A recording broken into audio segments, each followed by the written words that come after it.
नमस्कार सर्वांना। आज आपण बनवणार आहे मटकीची उसळ।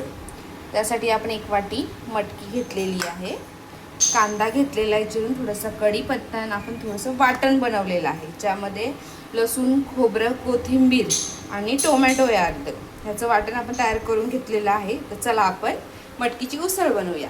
आता आपण प्रेशर कुकरमध्ये तेल गरम करायला ठेवलेलं आहे। 2 ते 3 चमचे तेल टाकायचं, थोडीशी मोहरी टाकायची, नंतर थोडंसं जिरं टाकायचं आणि आपण जो कढीपत्ता हे घेतला आहे तो कढीपत्ता तडतडायला लागला की आपण ह्याच्यामध्ये कांदा ॲड करून द्यायचा। आणि आता आपण कांदा सगळं ब्राऊन होतो पण चांगलं त्याला फ्राय करून घ्यायचं। आता कांदा थोडं ब्राऊन व्हायला लागला की त्यात आपण आहे ना वाटण आपण जे केले ते ॲड करून घ्यायचं। आता आपण यामध्ये हळद,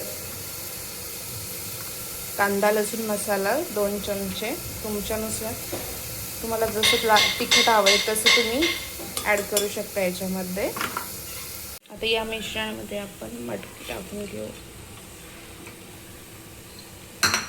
चांगलं आपण हलवून घेणार आहोत। याला चांगलं परतून झालं की आपण याच्यामध्ये पाणी ॲड करून घ्यायचं आहे, ते पण चांगलं हलवून घ्यायचं। या मिश्रणामध्ये आता आपण कसुरी मेथी ॲड करून घेणार आहोत। आता आपण ह्याच्यामध्ये चवीनुसार मीठ टाकून घ्यायचं, झाकण लावण्याच्या 3 ते 4 शिट्ट्या काढून घ्यायच्या। मटकीची उसळ आपली रेडी आहे। तुम्हाला माझी रेसिपी कशी वाटली कमेंट करून नक्की कळवा।